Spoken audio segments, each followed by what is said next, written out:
Assalamualaikum warahmatullahi wabarakatuh. Yang terhormat Ibu Judri Nurbenti, yang kami hormati Ibu Rahmawati, selaku dosen pengampu mata kuliah Manajemen Peserta Didik, serta teman-teman yang berbahagia. Pada kesempatan kali ini, kami dari kelompok 5 akan mempresentasikan hasil kerja kelompok kami, yakni evaluasi hasil belajar peserta didik. Sebelum itu, saya akan memperkenalkan anggota kelompok kami, yakni 1. Isfania Fedikasari, 2. Isnaini Umi Rahayu, 3. Kaab Inawan Amanu, 4. Kartikawati.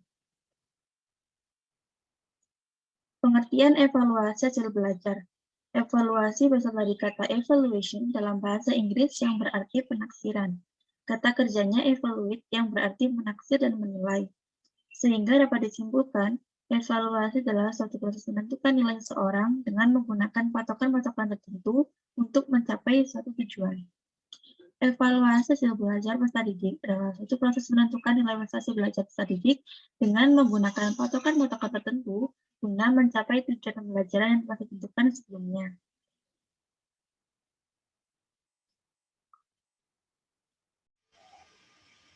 Tujuan evaluasi hasil belajar.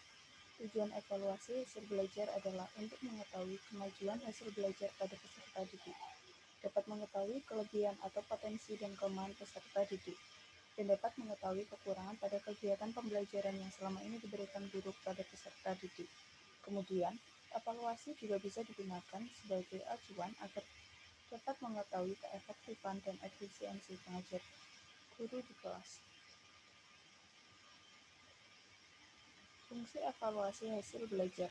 Menurut Syahir Tian tahun 2000, fungsi dari evaluasi pembelajaran peserta didik yaitu agar dapat memberikan motivasi dalam hal belajar mengajar, agar dapat melengkapi informasi tentang kemajuan belajar dan kemunduran yang dialami peserta didik, juga dapat berfungsi sebagai pertimbangan agar peserta didik dapat menentukan kenaikan peserta didik, agar dapat menentukan minat dan bakat peserta didik agar lebih maju, agar dapat memperoleh data untuk kegiatan bimbingan dan penyuluhan, agar dapat menyampaikan informasi kepada guru, peserta didik, dan orang tua tentang kemajuan yang telah didapatkan dan sampai mana peserta didik mencapainya.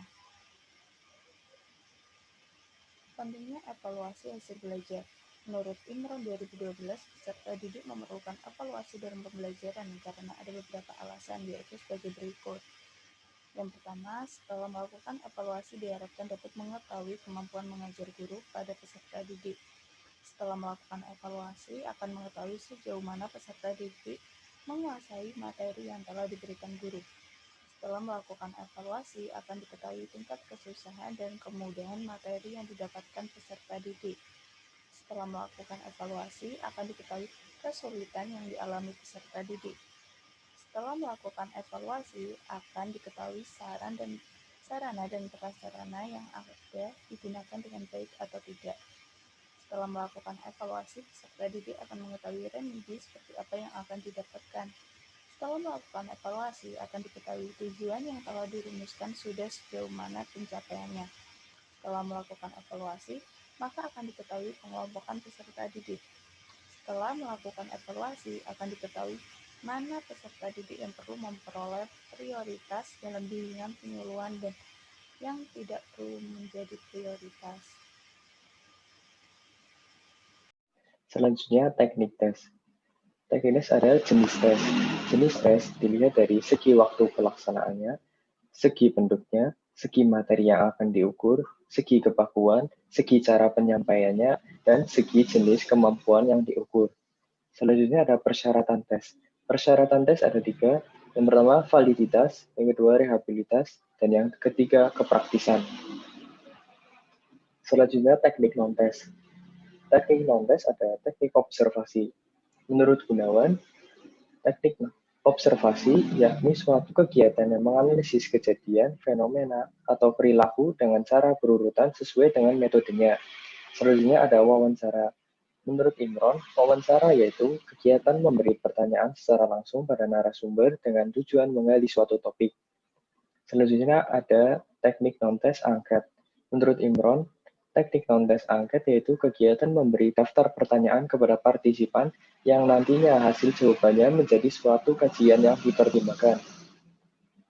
Selanjutnya, teknik non-tes sosiometri.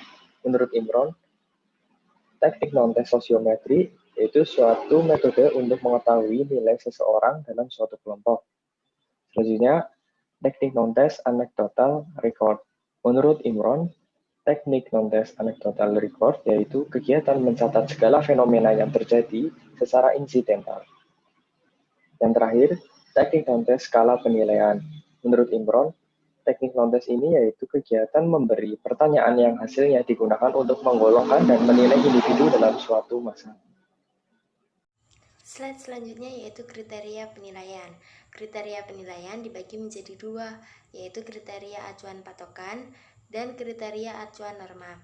Yang pertama, kriteria acuan patokan yaitu apabila seluruh peserta didik di dalam standar atau di atas standar yang sudah ditetapkan, maka akan dinaikkan atau diluluskan semuanya. Sebaliknya, jika peserta didik di bawah standar yang sudah ditetapkan, maka tidak akan dinaikkan atau diluluskan semuanya, sesuai yang sudah ditetapkan. Yang kedua yaitu kriteria acuan norma. Kriteria ini memiliki konsekuensi yang berat. Kriteria ini biasa digunakan pada tes dan evaluasi sumatif. Sebagai sebuah alat ukur, kriteria ini harus bisa membedakan peserta didik yang pandai dan yang tidak, peserta didik yang berusaha sungguh-sungguh dan yang tidak. Karena jika kriteria ini tidak dapat membedakannya, maka sebagai alat ukur, daya beda tes tersebut dianggap rendah.